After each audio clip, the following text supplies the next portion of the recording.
একটা লাভজনক খামারের আসল ভিত্তিটা কি? সুস্থ পশু, তাই না? আর সেই সুস্থতার চাবিকাঠিটা কি? একটা একদম নিখুঁত টিকাদানের প্ল্যান। তো চলুন আজ আমরা ধাপে ধাপে জেনে নিই সেই সেরা নীলনকশাটা আসলে কি রকম। আচ্ছা, কিভাবে একটা পশুপালকে একদম গোড়া থেকে রোগমুক্ত আর শক্তিশালী করে গড়ে তোলা যায়? এই প্রশ্নটার উত্তরের মধ্যেই কিন্তু লুকিয়ে আছে একটা সফল খামারের মূল রহস্য। চলুন সেই সমাধানের দিকেই এগোনো যাক। দেখুন, ছোট বা অল্প বয়সী পশুরাই কিন্তু সবচেয়ে বেশি ঝুঁকিতে থাকে। ওদের জন্য সামান্য একটা অসুখই কিন্তু অনেক বড় বিপদ ডেকে আনতে পারে। তাই ওদেরকে বাঁচানো, ওদের সুরক্ষা নিশ্চিত করাই হলো পুরো পালের ভবিষ্যতের জন্য আমাদের প্রথম আর সবচেয়ে জরুরি কাজ। তো আমাদের পুরো প্ল্যানটা শুরু হচ্ছে কখন থেকে জানেন? জন্মের ঠিক 4 মাস পর থেকে। এই সময়টা এটা কিন্তু ভীষণ ভীষণ গুরুত্বপূর্ণ, কারণ ঠিক এখানেই আমরা একটা সুস্থ পালের জন্য একটা মজবুত ভিত্তি গড়ে তুলব। 4 মাস বয়সে আমাদের 3টা খুব জরুরি টিকা দিতে হবে। কি সেগুলো? এফএমডি, পিপিআর আর হলো গোট বা শিপ পক্স। ডোজটাও খেয়াল রাখতে হবে। এফএমডির জন্য 2 মিলি আর বাকি দুটোর জন্য 1 মিলি করে। আর হ্যাঁ, সবগুলোই কিন্তু সাবকিউটেনিয়াস পদ্ধতিতে দিতে হবে। আচ্ছা, আগের স্লাইডে একটা জিনিস খেয়াল করেছেন কি? প্রত্যেকটা টিকার পাশেই লেখা ছিল SC। এই SC এর মানে কি? এর মানে হলো সাবকিউটেনিয়াস।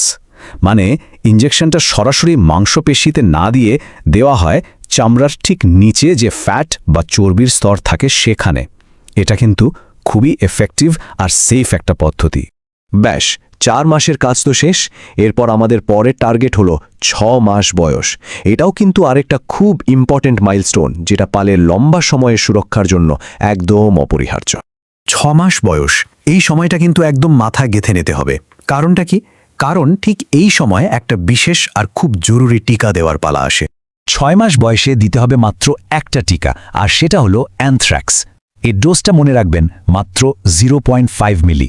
আর এটাও কিন্তু ওই একই পদ্ধতিতে, সাবকিউটেনিয়াস ভাবেই দিতে হবে।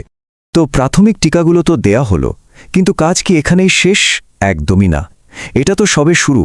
পালের রোগ প্রতিরোধ ক্ষমতা যদি সারা জীবন ধরে রাখতে হয়, তাহলে একটা লম্বা মেয়াদের প্ল্যান দরকার। আর সেই প্ল্যানের সবচেয়ে গুরুত্বপূর্ণ অংশটাই হলো বুস্টার শট। এই কথাটা কিন্তু 100% সত্যি। ভাবুন, প্রথম টিকাগুলো হলো বাড়ির ফাউন্ডেশন বা ভিত্তি, কিন্তু সেই ফাউন্ডেশনকে সারা জীবন মজবুত রাখে কে? নিয়মিত বুস্টার ডোজ।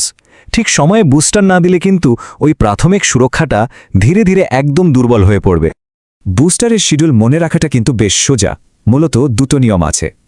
এফএমডি আর পিপিআর এর বুস্টার দিতে হবে প্রতি 6 মাস পর পর। অন্যদিকে অ্যানথ্রাক্স আর গোট বা শিপ পক্সের বুস্টার বছরে মাত্র একবার দিলেই চলে। দেখলেন তো কত সহজ? আচ্ছা, এতক্ষণ তো আমরা আলাদা আলাদা ধাপে সবটা দেখলাম। 4 মাসে কি হবে, 6 মাসে কি হবে, বুস্টার কখন দিতে হবে। এবার চলুন সবগুলোকে এক জায়গায় এনে পুরো ছবিটা, সম্পূর্ণ প্ল্যানটা একবারে দেখে নিই। এই দেখুন, এখানে পুরো প্ল্যানটা এক নজরে দেওয়া আছে। 4 মাসে যে টিকাগুলো দেওয়া হয়েছিল তার মধ্যে এফএমডি আর পিপিআর এর বুস্টার লাগবে প্রতি 6 মাস অন্তর। আর অ্যানথ্রাক্স আর গোটপক্সের বুস্টারটা হলো বাৎসরিক, বছরে একবার। এই সহজ নিয়মটা যদি ঠিকঠাক মেনে চলা যায়, তাহলে পালের সুরক্ষা প্রায় নিশ্চিত। এটাই হলো একটা কমপ্লিট আর কার্যকরী টিকাদানের নীলনকশা। তাহলে আসল কথাটা কি দাঁড়ালো? একটা সুস্থ আর লাভজনক পশুপাল কিন্তু ভাগ্যক্রমে তৈরি হয় না, এটা তৈরি হয় একটা সঠিক প্ল্যান দিয়ে।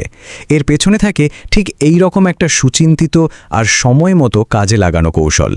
শেষ করার আগে শুধু একটা প্রশ্ন রেখে যাই। আচ্ছা, এই যে এত সুন্দর একটা প্ল্যান, এটা ফলো না করে যদি একটাও টিকা মিস হয়ে যায়, তার আসল খেসারতটা কি হতে পারে ভেবে দেখেছেন কি? এই ভাবনাটা না হয় আপনাদের জন্যই তোলা রইল।